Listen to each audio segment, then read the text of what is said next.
instead, the economy collapsed in September, and the entire last 2 months of the campaign were about how the economy blew up because nobody cared about anything else. Right? When the stock market loses 1,200 points a day for 7 days in a row, I don't care about Iraq. I care about whether or not like Citigroup is going to go under, and we're all going to become Mad Max characters, living in the post-apocalyptic wasteland, fighting over cans of beans, right? And so in the 19th century, none of that is on the table. If you were to say to a presidential candidate in the 19th century, you should control the economy, they would say, no. Even conservative Democrats and conservative Republicans would agree. And most Democrats and Republicans would find themselves in this position. They would say, no, the government, first of all, doesn't have the power to really affect the economy. It's not big enough. The government doesn't have enough money. It doesn't have enough influence. I mean, it's like, it would be like a person trying to push a ship. You just don't have the ability to actually change this massive economy that's so complicated. And second, they would say, no, it would be a terrible idea. The government shouldn't do this. The government should not interfere with the economy. It would always produce the law of unintended consequences. Anything you change is just going to snowball into some bad, horrible other thing. And that was generally considered to be an article of faith by majorities in both parties. Right? And so compare with what we would say now, right? Where we would expect if the economy's bad, when we elect a president, it's like, what are you going to do to fix it, right?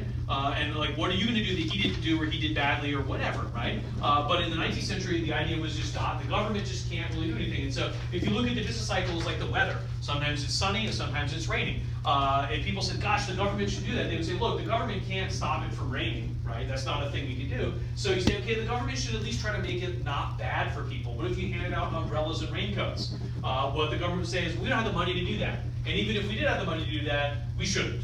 Right? You should buy your own raincoat. You should buy a raincoat when it's sunny, put it in the closet when it rains to get out. Right? And so the argument was that the government not only doesn't have the resources, but it doesn't have the moral responsibility or the sort of necessity of interfering in the economy in this way. Right? And so when the economy gets bad, I guess just batten down the hatches and we just close the windows and it'll just be over soon. Right? And when the economy's good, well then great. And so we will witness the transformation of that idea in the 1930s. That will be in large part what the very significant 1932 presidential race will be about, is does the government actually have some responsibility to fix the economy? Can it? And if it can, should it?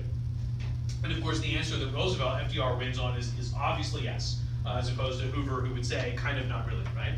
And so it's important to note though, in both the 1870s and the 1890s recessions, the government's attitude is kind of just like, it's not really our problem, right? This is not really a thing the government has anything to do with, so you just sort of, shrug, right? And so, as you might imagine, we will return to these themes a great deal going forward, but it's important to kind of draw them out now, especially to contrast the way that, for example, American political campaigns of the 21st century frequently turn on what are perceived as being mostly economic issues, right? At least it certainly seems that way, right? So having said that, now let's talk about foreign policy, which is a very complicated and difficult topic to discuss in the context of American history. So you can see here is a map of the world in 1900. And so if you'll note, all the countries that are colored on this map are European countries. The two exceptions are the United States, which gets a color, but we're technically an honorary European country, right? I mean, founded by European immigrants, European political culture, and so on. And the other one is Japan, which is not European at all. And by the way, it's Denmark is blue and Japan is blue. It's different blue, right? They're not the same, right? It's two different countries, right? And so Japan, as it turns out, we will see, is somewhat European in its own way, right? But the point about this is the context for talking about foreign policy in the United States in the 19th century is this massive wave of European takeover of the rest of the world. Europeans have had colonies since at least the 1500s, 1400s. Arguably, England's first colony was Ireland in the 1500s. Certainly the Irish feel that way. But there's a big sort of explosion of imperialism in the 19th century. It's often called the new imperialism, as distinct from the old kind in like Mexico and America with the colonies and that kind of stuff, right? And part of it is technological, right? The Europeans for the first time had machine guns, steamships, electricity, telegraphs, bolt-action rifles, vaccines for malaria and this kind of thing, and so oral medication eradication for malaria. And so this allows Europeans the ability to take over even larger parts of the world, right? And to do so in a way that's almost incontestable, right? It turns out that if you go to the Sudan, the Sudanese don't like you, so they give swords and horses and attack you, but it doesn't matter because you have machine guns, right? And it turns out any number of guys with swords cannot kill somebody with a machine gun, because machine guns are machine guns and swords are swords, right? And that had not been the case before, right? If you look at your American history, in the 1600s, the settlers in the East Coast, they had guns, they had muskets. But on the other hand, a musket is not particularly a lot better than a bow and arrow. In fact, the Indians found muskets hilarious because they said Europeans are supposed to be so smart and they walk around with these guns that are so stupid and useless, when a bow and arrow fires 4 to 5 times faster and is 4 to 5 times more accurate. So like, why would you want one, right? But of course now, that's not the way it works, right? Now you got a Gatling gun, right? And so an Indian with a bow and arrow is in no way able to stop you there. And so what Europeans do, as you can see, is take over basically most of the known world. Within a relatively short period of time. At the beginning of the 1800s, most of Africa is occupied by Africans, run by Africans. At the end of the century, the only 2 independent places in Africa are Ethiopia and Liberia, and that's it. Every other piece of African territory is controlled by a European country or another. And so this is sort of the backdrop for all of this. That other European countries are going out and conquering large swaths of the world for their own purposes, right? At the same time, dealing with other countries has always been a very problematic subject in American history. We have a lot of ideas about the proper way that this is supposed to work, and it's sort of a difficult subject for us. So, we'll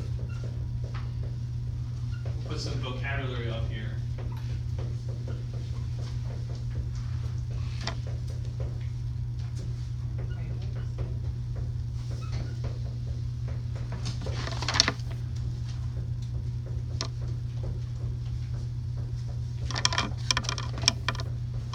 So the first idea you can talk about is the Empire of Liberty. Which one? The top one? What does it say? It says the Empire of Liberty. And Manifest Destiny, the Monroe Doctrine, and the White Man's Burden. So the Empire of Liberty is this sort of idea that's kicking around in the early American Republic.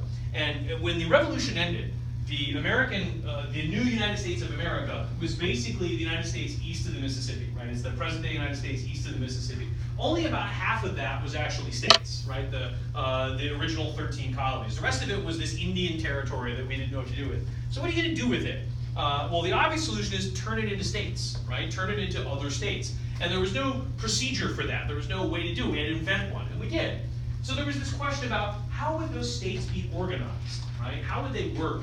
How would the government, the United States and the states work? Well, after there was a big discussion, maybe each state has one colony, right? So there'll be 26 states, 13 original and 13 colonies. Each state gets a colony. And in fact, the West was cut up into chunks for each of the states that way. But that turns out that whole thing fell apart because the states couldn't agree on how to share and whatever, right?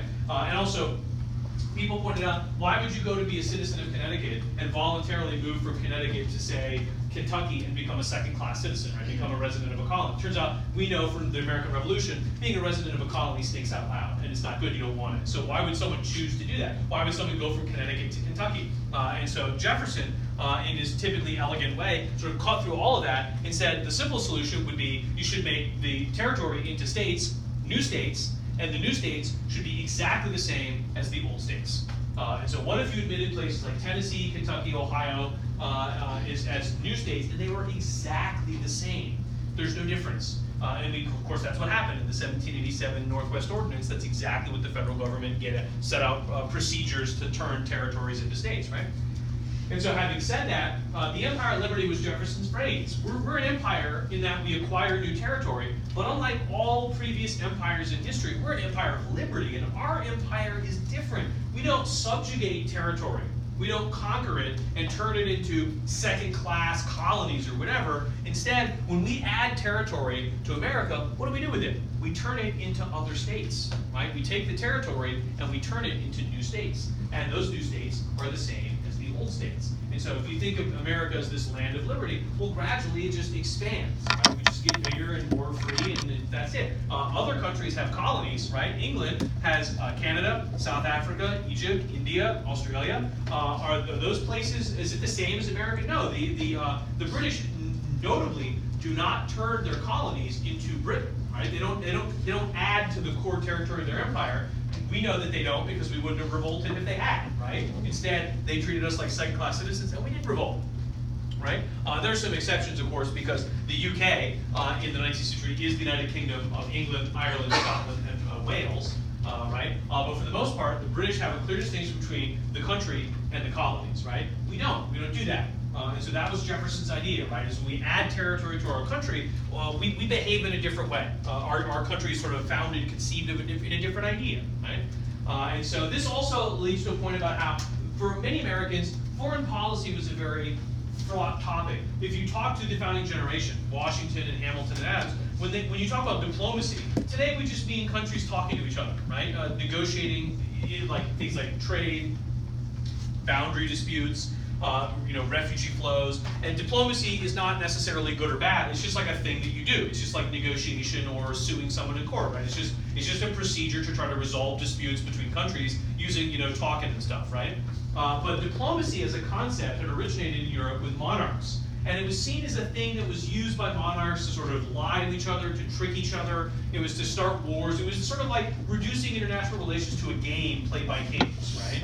And of course, the game was played by the kings, and the pieces are human beings that can sacrifice for objectives and things. So a lot of Americans thought that, on principle, our country should never practice that kind of diplomacy. We shouldn't have diplomats. Diplomats are paid liars, right? You get paid to go lie for your country in another country's court.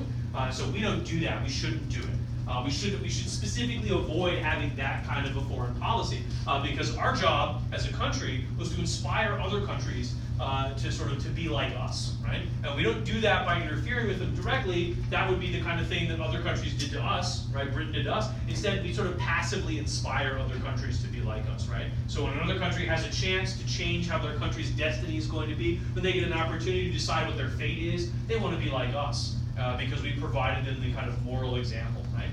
And so you could say that the Founding Fathers had some interesting, and in some cases very naive ideas about all this, right? And so this leads us to we'll detour a little bit to the Monroe Doctrine. We'll come back to Manifest Destiny in a minute.